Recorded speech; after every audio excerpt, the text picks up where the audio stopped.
students, we are in the journey of aldehydes, ketones and carboxylic acids. So I am back with a new enthusiasm, new energy, okay, along with a new topic for you, new substantial facts about the organic chemistry for you people. Aldehydes and ketones, बहुत सारी चीजें already discuss हो गई हैं, कम नहीं, बहुत सारी हमने अपने प्रीवियस सेशंस में भी have discussed a lot in fact about aldehydes and ketones. अभी फर्दर बहुत कुछ बचा भी है. This is because this comprises the largest portion of your organic section. तो अब हम अगर इसके रिडक्शन एंड ऑक्सीडेशन की बात करते हैं, एल्डिहाइड्स एंड कीटोन्स का रिडक्शन कैसे होगा, रिडक्शन होगा तो क्या बनेगा, कितने टाइप का रिडक्शन हो सकता है, क्या वेराइटी है, क्या ऑप्शन है हमारे पास in the interconversion of organic compounds, how many organic compounds can be obtained directly from aldehydes and ketones. Oxidation कैसे होगा, होगा या नहीं होगा, क्या कुछ स्पेशल ऑक्सीडेशन भी है इसके, so that we are going to discuss today. चलिए स्टार्ट करते हैं उसको. If somehow you have missed our previous sessions, तो प्लेलिस्ट में जाके आप लोग उसको पूरा रिकवर कर सकते हैं, गेन कर सकते हैं, ग्रैब कीजिए उसको.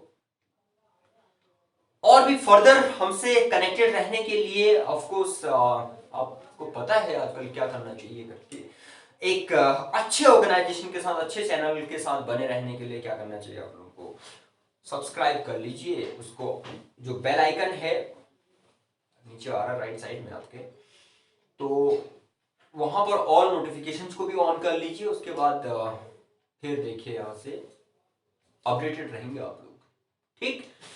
तो जल्दी से सब्सक्राइब कर लीजिए और फॉलो कीजिए. खूब प्रैक्टिस करनी है, खूब स्टडी करनी है.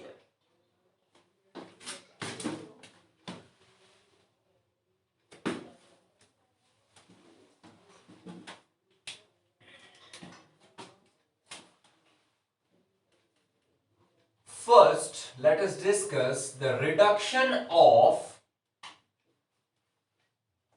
aldehydes and ketones. Reduction, ठीक है. चलो कुछ रिड्यूसिंग एजेंट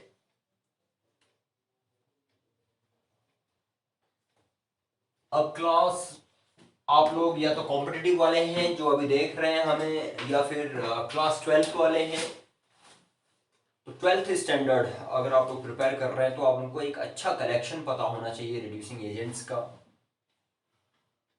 बिकॉज कुछ जो कॉमन रिडक्शन रिएक्शन जो होते हैं ना, वहां पर हम रिड्यूसिंग एजेंट किसी को भी शो कर सकते हो आप. वहां पर कुछ स्पेशल केसेस होते हैं, कुछ नेम रिएक्शन जो होते हैं, वहां पर तो पर्टिकुलर जो है उसमें रिएजेंट, रिड्यूसिंग एजेंट या ऑक्सीडाइजिंग एजेंट, वो आपको पता होना चाहिए पर्टिकुलर उसके लिए. और कुछ ऐसा होता है कि टारगेट उसका यील्ड अच्छा आपने ऑब्टेन करना है, तो उसके लिए भी वही particular you must be familiar with that.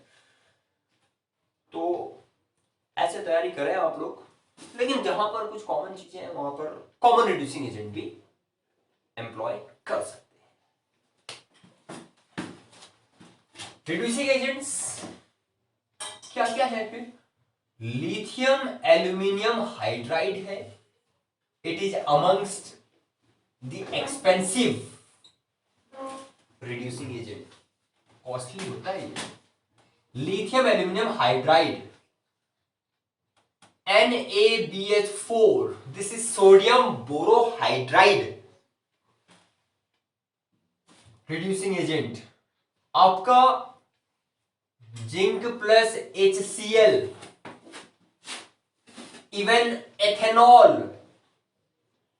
Plus sodium, और आपका H2 प्लस निकल और प्लैटिनम और palladium we can use over here. ऐसे बहुत सारे Fe plus HCl, Sn plus HCl खूब सारे होते हैं। अभी जो हम डिस्कस कर रहे हैं यहां पर reduction of aldehydes and ketones, तो वहां पर इनमें से मैं किसी का भी यूज कर सकता हूं। So RCHO on reduction, this is nascent hydrogen coming from the reducing agent like lithium aluminum hydride, तो क्या बनेगा RCH2OH, CH2OH। Fine, yes. कहने का मतलब यह है कि जब हम एल्डिहाइड का रिडक्शन करते हैं तो हमें प्राइमरी अल्कोहल मिलेगा, 1 degree alcohol, primary alcohol. एग्जाम्पली gratia, for example, तो एग्जाम्पल क्या होगा इसका, CH3 आप ऐसे भी शो कर सकते हैं इसको, CHO ग्रुप को, उसका स्ट्रक्चर दिखा के, लिथियम एल्यूमिनियम हाइड्राइड CH3, ठीक है, और ये CH2OH, this is primary alcohol, that is ethanol, ethanol particular name लिखेंगे हम। कितने हाइड्रोजन यूज किए हमने, सिंगल था 3, यहां हो गए, it means we have employed 2 hydrogen atoms in the reaction, here also 2, तो ये 2 2 आ गए। जो बैलेंसिंग हमारे जनरल इक्वेशन में होती है वही बैलेंसिंग एग्जांपल्स में भी फॉलो होती है, ध्यान रखना इस चीज का। और ऐसे ही आप लोग एल्डिहाइड और ले सकते हैं। अब कीटोन को दिखाते हैं, तो RCO R dash, I am writing here R and R dash for the difference. In fact, these alkyl groups could be identical or different. या तो ये सेम होंगे R R dash या फिर डिफरेंट होंगे, दोनों ऑप्शंस यहां पर खुले हैं। रिड्यूसिंग एजेंट क्या रहेगा फिर, RCHOH R dash। ओके, तो जब कीटोन्स का रिडक्शन होगा तो क्या मिलेगा आपको, 2 डिग्री अल्कोहल। तो ऐसी ये इन चीजों का ध्यान रखना है आपने, ये इंपॉर्टेंट चीजें हैं, 2 हाइड्रोजन एटम्स। अच्छा, for example CH3COCH3 plus twice of H, because ये एग्जांपल आ गया इसका, जनरल इक्वेशन की तरह है, लिथियम एल्यूमिनियम हाइड्राइड, तो क्या मिलेगा हमें यहाँ पे, CH3 मिलेगा, CHOH CH3। तो इस तरीके से खूब प्रैक्टिस करनी है आप लोगों ने। What is it, propan, propan 2 पर ऑल है, propan 2 ol, that we call isopropyl alcohol in common system. ये IUPAC नेम हो गया इसका, प्रोपन 2 ऑल। और IUPAC में हमें ऑल का सफिक्स प्रीफिक्स इनका ध्यान रखना होता है, और जो कॉमन सिस्टम है उसमें इसका कमर्शियल नेम भी हो जाता है वो आइसोप्रोपाइल अल्कोहल। अच्छा, और अब कुछ ऐसे रिडक्शन हम डिस्कस करते हैं जो बड़े काम के हैं और नेम रिएक्शन भी है, ठीक है। हम ऑक्सीडेशन रिडक्शन की बात करते हैं तो aldehydes, ketones, carboxylic acids, alcohols, ये क्या है, एक दूसरे में चेंज होते रहते हैं, रिडक्शन ऑक्सीडेशन करो आप। क्या हम एल्डिहाइड कीटोन से सीधे हाइड्रोकार्बन्स बना सकते हैं, एल्केन्स बना सकते हैं specially, yes we can, so we have methods for that also. So इस पर्पस को हम कैसे अकम्प्लिश करेंगे इसको देखते हैं।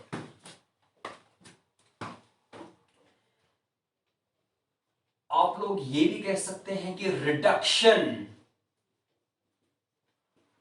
Into hydrocarbons.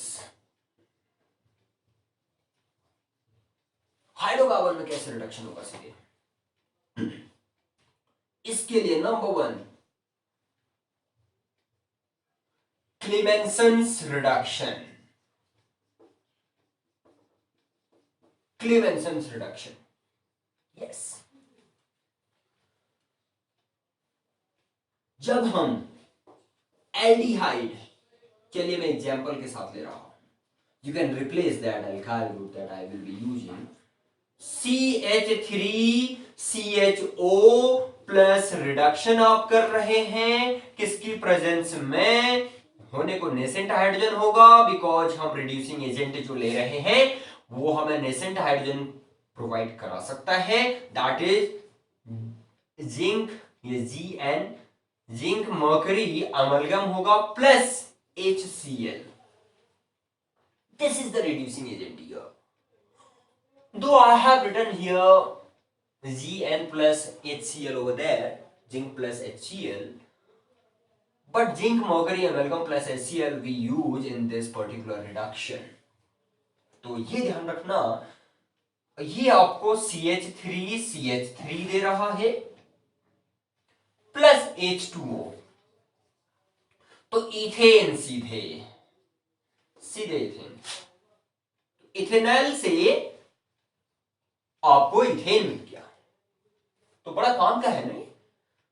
हाइड्रोजन तो कुछ ज्यादा ही दिख रहे हैं उधर, एक था और 2 और 2 4 वी शुड राइट हियर। ऐसे कीटोन भी CH3CO, प्रोपेनोन मैंने ले लिया, प्लस 4H ही होना चाहिए, same zinc mercury amalgam plus HCl, तो what are we going to get here, CH3CH2CH3 आपको मिल रहा है जो कि प्रोपेन है plus H2O, alright, okay. Number 2 Wolff-Kishner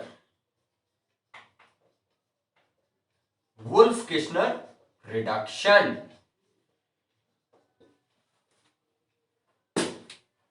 I have mentioned it earlier also that these name reactions are extremely important for you people.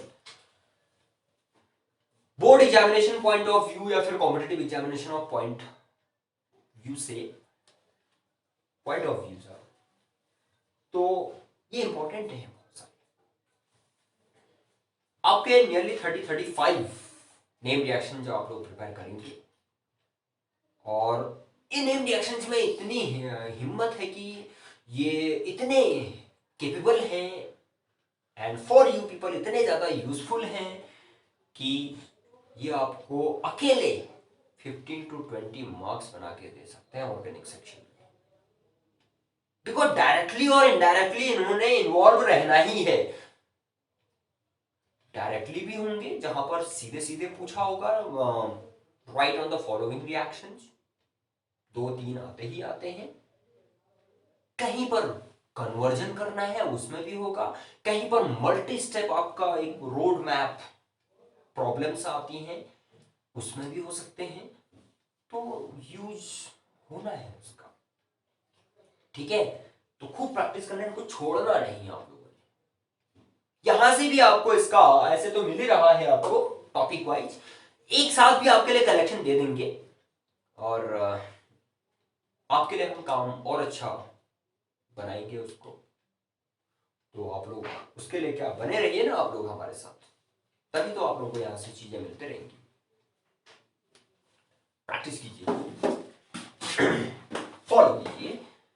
वुल्फ-किशनर reduction में क्या होता है, हम ये जो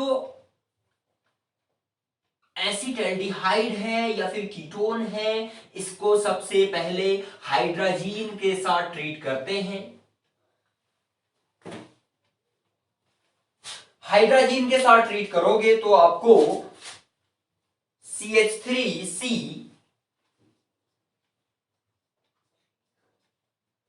डबल बॉन्ड NH2 मिलेगा। Okay, minus of H2O। फिर इसको फर्दर ट्रीट किया जाता है एल्केलाइन ग्लाइकॉल के साथ। KOH प्लस ग्लाइकॉल होगा, जो आपका मोस्ट कॉमन ग्लाइकॉल होता है, that is ethylene glycol. CH2OH CH2OH वो रहेगा। Ethane 1,2 diol is called glycol on commercial field in fact. तो क्या देगा ये आपको? CH3 इसने बनाना है इथेन, बिकॉज 2 कार्बन है आपके पास। कार्बन आपके रिटेन होने हैं, देखो 2 carbon atoms are there in the reactant and in our target compound also we have 2 carbon atoms। तो ये चीज प्लस ये हाइड्रोजन तो यहीं से एडजस्ट हो जा रहा है in fact, plus N2। so this is Wolff-Fishner reduction that also gives the direct conversion of aldehydes or ketones into hydrocarbons। Ketone भी लेना है, ले लेते हैं, फिर कीटोन को भी डिस्कस करते हैं इधर। प्लस H2N NH2, ये हाइड्रोजन वाली रिएक्शन करनी है ना, आप लोगों ने प्रैक्टिस की नहीं की? आपको सब दिया है, ये पता है। अमोनिया डेरिवेटिव हो गया ना ये, तो अमोनिया डेरिवेटिव्स तो हमने ऑलरेडी लिए हैं, मिस नहीं करना इन चीजों को। एक तरीके से अगर आप लोग तैयार करेंगे अपना सिलेबस, तो आप लोगों को डिजायर्ड रिजल्ट मिलेगा, पक्का मिलेगा। तो उसके लिए देखो, अगर आपको रिजल्ट पक्का चाहिए तो प्रिपरेशन भी पक्की वाली होनी चाहिए ना। क्यों? तो पक्की वाली प्रिपरेशन करनी है, हल्की फुल्की वाली नहीं करनी है, काम चलाओ नहीं करना है, तो फिर उसमें रिजल्ट भी काम चलाओ जाता है ना। तो वो करना है, खूब जम के प्रैक्टिस करनी है। Hydrogen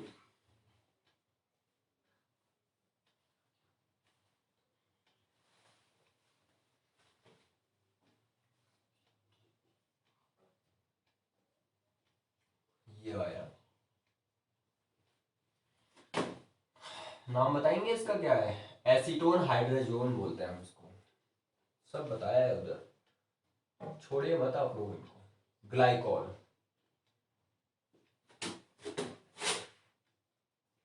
CH3 CH2 CH3 plus N2 byproduct and this is propane।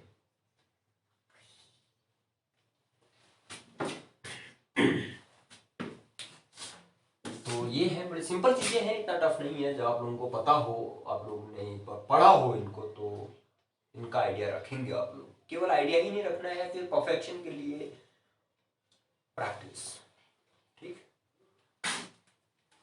उसके बाद जरा उसकी तरफ को बढ़ते हैं, ऑक्सीडेशन। ऑक्सीडेशन की तरफ को बढ़ेंगे तो क्या क्या मिलेगा हमें? आप एल्डिहाइड को ऑक्सीडाइज कीजिए, RCHO। चलिए मैं ऐसे लेता हूँ, उसको एग्जांपल के साथ ले रहा हूँ, बिकॉज कीटोन में तो एग्जांपल बताना पड़ेगा आपको पक्का। प्लस नेसेंट ऑक्सीजन है, that is coming from an oxidising agent like K2Cr2O7 plus H2SO4। this is acidified potassium dichromate। Acidified potassium permanganate भी हो सकता है, एल्कलाइन पोटेशियम परमैंगनेट भी हो सकता है, बिकॉज पोटेशियम परमैंगनेट तो आपको एसिडिक एंड बेसिक दोनों मीडियम में ऑक्सीडाइजिंग बिहेवियर देता है। इवन न्यूट्रल में भी होता है, लेकिन डाइक्रोमेट के साथ ऐसा नहीं है। डाइक्रोमेट तो एसिडिफाइड कंडीशन में ही देगा, एसिडिक मीडियम में ही देगा। इनफैक्ट ये तो आपका potassium dichromate and potassium permanganate उधर डी ब्लॉक एलिमेंट्स में है, वहाँ बहुत अच्छी इंफॉर्मेशन इसकी है। आप लोगों को मिलेगा वो भी मिलेगा, अच्छे से मिलेगा। जैसे ही ये आप लोग गेन कर रहे हैं, प्रैक्टिस कर रहे हैं, भी ऐसे वो भी करेंगे, वो भी आपको मिलेगा यहाँ से। तो और भी ऑक्सीडाइजिंग एजेंट, जैसे आपसे कहा कि रिड्यूसिंग एजेंट्स का कलेक्शन आपको पता होना चाहिए, ऐसी ऑक्सीडाइजिंग एजेंट्स का भी होना चाहिए। और पोटेशियम डाइक्रोमेट, पोटेशियम परमैंगनेट की बात की, हाइड्रोजन पेरोक्साइड हो सकता है ऑक्सीडाइजिंग एजेंट। होने को तो सल्फर डाइऑक्साइड भी होता है, ऑक्सीडाइजिंग रिड्यूसिंग दोनों का काम करता है।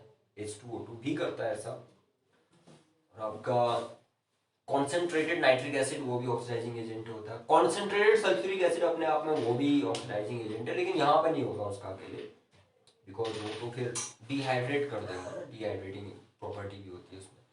Concentrated nitric acid we can use in this case because dehydrating नहीं होता है, यहाँ तो होता ही है, उसका यूज होना है। तो इस तरीके से आपको आना चाहिए, पता होना चाहिए, है ना, ऑक्सीडाइज क्या क्या हो सकता है।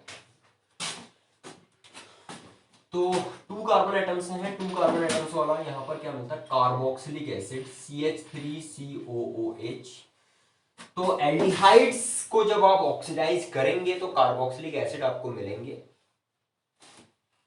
Okay, ethanol and ethanoic acid. लेकिन अगर कीटोन होगा तब क्या करोगे, ये देखिए अब क्या करने वाले हैं।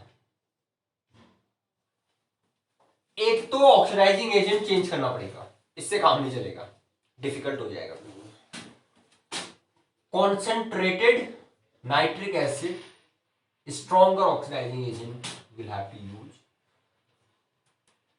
तो जब इसका ऑक्सीडेशन होता है, यहां पर कोई बॉन्ड स्प्लिटिंग नहीं हो रही है, केवल ऑक्सीजन इसमें एडजस्ट कर दिया आप लोगों ने, H आपका OH बना है, लेकिन यहां पर कार्बन कार्बन बॉन्ड की स्प्लिटिंग हो जाती है। ये देखिए, ये कार्बन कार्बन, एक साइड से 2 कार्बन एटम्स और दूसरी साइड से सिंगल कार्बन, तो आपको 2 कार्बन एटम्स CH3COOH और सिंगल कार्बन एटम्स तो HCOOH, तो 2 कार्बन एंड 1 कार्बन वाले कार्बोक्सिलिक एसिड आपको मिल रहे हैं। ये नोटिस करना है, ये ध्यान देना है, ठीक। अब मैं इस केस में तो यहां से भी स्प्लिट करूंगा तो 2, देखो ये यहां से स्प्लिट करूंगा तो भी एक साइड से 2 कार्बन, एक साइड से 1 कार्बन बन रहा है, यही बनेंगे प्रोडक्ट। अच्छा, ये ऑक्सीडेशन आपका डिग्रेडेशन में काम आ सकता है, जहां पर हम number of carbon atoms come कर रहे हैं, तो ऐसा कन्वर्जन इससे हो सकता है, ये आ सकता है, यूज हो सकता है। अगर मैं CH3C double bond O CH2CH3 इसको यूज करूं तो क्या होगा, कॉन्सेंट्रेटेड नाइट्रिक एसिड। तो देखो, एक साइड से एक ही कार्बन और दूसरी साइड से 3 carbon atoms, okay okay, HCOOH plus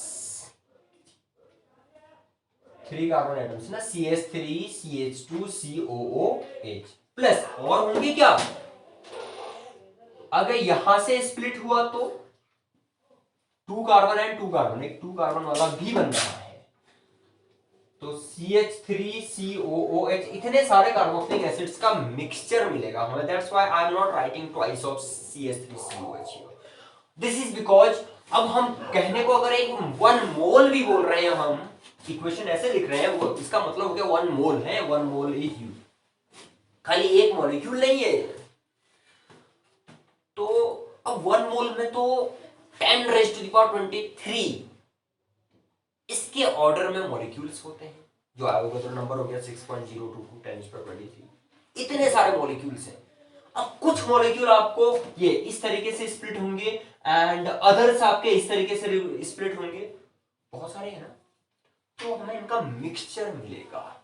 तो ये ऑक्सीडेशन के लिए कोई प्रिफर्ड मेथड नहीं है, इस वजह से, बिकॉज जो ये प्रोडक्ट बन रहे हैं ना यहाँ पर, इनके बॉइलिंग पॉइंट में थोड़ा थोड़ा डिफरेंस होता है। जब प्रोडक्ट्स के बॉइलिंग पॉइंट्स में स्लाइट डिफरेंस होता है या लो डिफरेंस होता है तो देयर सेपरेशन बिकम्स डिफिकल्ट.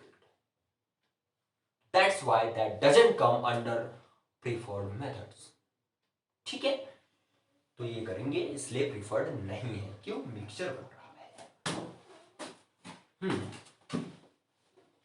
तो ऐसे समझिए इसको. अब एक चीज और है, केमिकल टेस्ट, इसकी बात करते हैं हम. टॉलेंस टेस्ट या टॉलेंस रिडक्शन, टॉलेंस रिएक्शन, आप लोग जो कहते हैं. एक टॉलेंस रिएजेंट होता है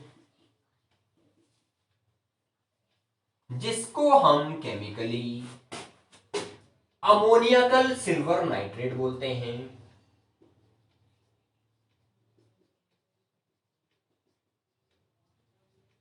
मतलब NH4OH अमोनियकल का मतलब होता है in the medium of ammonia water, that is NH4OH ammonium hydroxide plus AgNO3.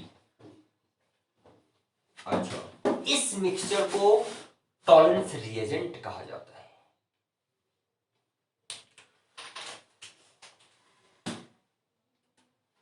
अब आपको 3-4 सैंपल दे दिए ऑर्गेनिक कंपाउंड्स के और उसमें से आपको कहा है कि आइडेंटिफाई करो कि इसमें से एल्डिहाइड कौन सा है. आपने सैंपल लिया, सबसे पहले उसके लिए डीएनपी टेस्ट करेंगे. डीएनपी टेस्ट पास हो गया है मतलब वहां पर आपको रेड ऑरेंज टाइप का, पिंक टाइप का ऐसा कुछ सॉल्यूशन मिल गया है. तो वो एल्डिहाइड या कीटोन कुछ होगा, या एल्डिहाइड होगा या कीटोन होगा. अब एल्डिहाइड होगा या कीटोन होगा उसका पता कैसे चलेगा? उसके लिए टॉलेंस टेस्ट करेंगे. अगर आप उसको ये टॉलेंस रिएजेंट के साथ ट्रीट करते हैं और आपका जो बॉइलिंग ट्यूब है या आपका टेस्ट ट्यूब यूज कर रहे हैं आप, उसके वॉल में एक मिरर जैसा बना हुआ दिख रहा है आपको ऐड करने के बाद, रिएक्शन के बाद, तो इसका मतलब वो एल्डिहाइड है. इसको हम सिल्वर मिरर टेस्ट भी बोलते हैं तब, बिकॉज सिल्वर बनेगा, सिल्वर एक्सट्रैक्ट अलग हो जाएगा. इसमें एकदम एक्सट्रैक्शन तो नहीं बोल सकते, सेपरेट हो जाएगा, वो डिपॉजिट हो जाएगा on the walls of test tube. ठीक, तो इस तरीके से एल्डिहाइड का पता चलता है. कीटोन्स ये टेस्ट आपको नहीं देंगे. Ketones do not respond to Tollens test. Remember, aliphatic हो या एरोमेटिक हो, एल्डिहाइड ये टेस्ट देगा. तो कैसे? एक एल्डिहाइड है, इसको आप AgNH3 ट्वाइस, इन दोनों के बाद बनता है. ये जब कंबाइन होते हैं तो उसको दिखा दिया है हम. आप लोग कह सकते हैं this is a representative of Tollens reagent. This is Tollens reagent. Aldehyde. अरे हम तो ऑक्सीडेशन की बात कर रहे थे और ये क्या चीज हो रहा है यहाँ पर? यस, यहाँ पर ऑक्सीडेशन ही हो रहा है इसमें भी. Tollens test is not different from oxidation of aldehydes. लेकिन टॉलेंस रिएजेंट एक माइल्ड ऑक्सीडाइजिंग एजेंट है, वीक ऑक्सीडाइजिंग एजेंट है. ये ध्यान रखो. इसी वजह से ये केवल एल्डिहाइड्स को ही ऑक्सीडाइज कर सकता है, कीटोन्स को नहीं कर सकता है. ये आपको रीजन पता चल गया कि why don't ketones exhibit Tollens test. उसका जवाब RCOONH4 अमोनियम सॉल्ट मिला. इसका कार्बोक्सिलिक एसिड है, उसका सॉल्ट हो गया अमोनियम कार्बोक्सिलेट, प्लस हमने कहा कि सिल्वर अलग हो रहा है, Ag हो गया इसमें, प्लस अमोनिया भी निकलती है साथ में, प्लस H2O. तो ये आप लोग कह सकते हैं कि सिल्वर मिरर है. अच्छा, एग्जाम्पल CH3CHO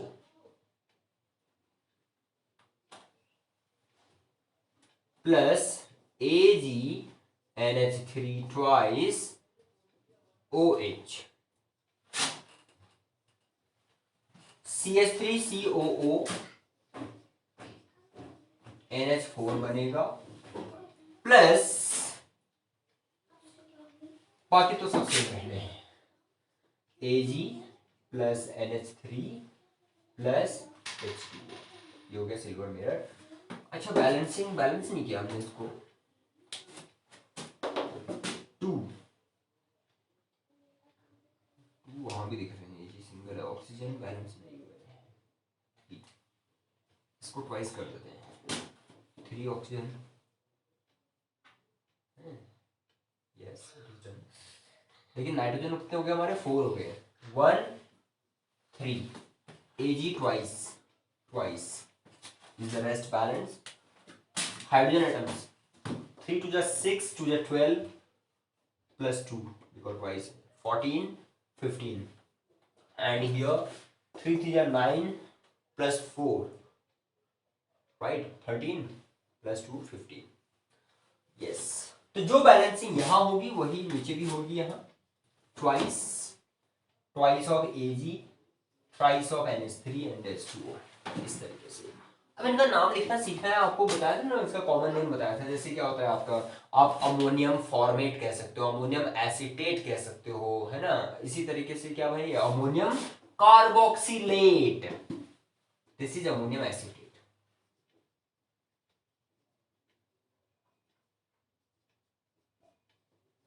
अमोनियम एसीटेट, ठीक है। अब आते हैं हम जरा फेलिंग्स, यस, फेलिंग्स टेस्ट की तरफ को। यहां भी आपने एक चीज तो पहले इसको समझना है कि फेलिंग्स सोल्यूशन होता है आपका। सबसे पहले तो ये 2 टाइप का होता है, Fehling solution A and Fehling solution B. जो ए होता है that is aqueous copper sulphate, है एक्वस कॉपर सल्फेट, CuSO4 हो गया एक्वस मीडियम में। और जो बी होता है that is sodium potassium tartrate, और वो भी एल्कलाइन। और इसको तब अकेले फेलिंग सॉल्यूशन बी जो होता है ना, इसको रोशेल सॉल्ट बोलते हैं, Rochelle salt, yes.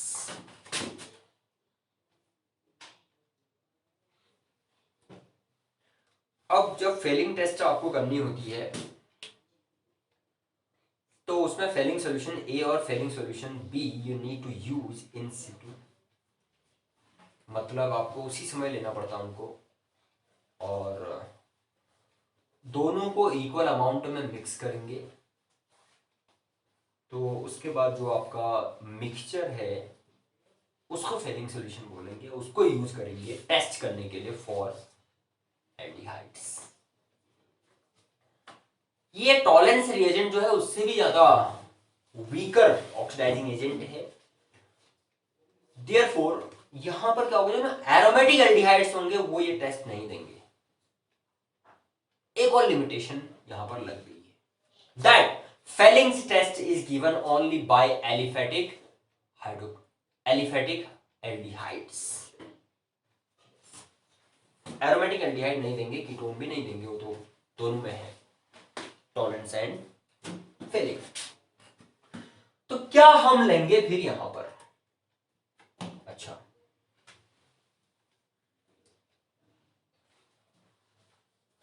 RCHO plus आपका CuOH ट्वाइस है ये, प्लस एल्कलाइन कह रहे हैं हम, ये इसका रिप्रेजेंटेटिव आपने कह लिया। फिर से क्या क्या बनेंगे यहां पर? RCOONA बनेगा ऑफकोर्स, प्लस Cu2O, ये एक प्रेसिपिटेट मिलेगा आपको पिंक कलर का या रेडिश ब्राउन कलर का प्रेसिपिटेट मिलेगा, और इसी से पता चलेगा कि ये एल्डिहाइड है करके, ठीक, प्लस H2 बैलेंस किया जाए फिर इसको।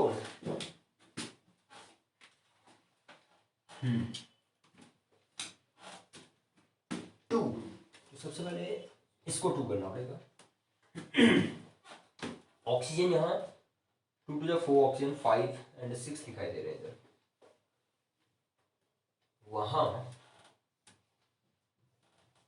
3 हाइड्रोजन 4 5 6 हाइड्रोजन एंड हियर, अच्छा 3 to the 6, अब ऑक्सीजन भी बैलेंस हो गए। 3 3 6, here also 6, yes it is right ना।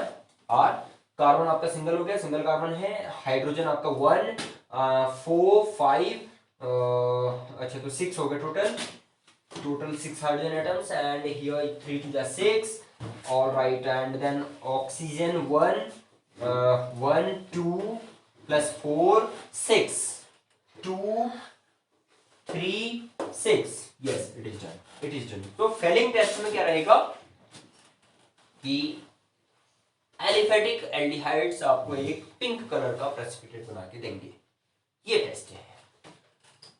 Ketones do not respond to this one as well as this one, तो ketones Tollens test and Fehling test नहीं देते हैं, भूलना नहीं। तो इस तरीके से आप लोगों ने ये चीजें तैयार करनी है, खूब प्रैक्टिस करनी है, खूब अच्छी स्टडी करनी है, ठीक है। So thank you very much for watching, keep following, keep practicing, keep studying, and God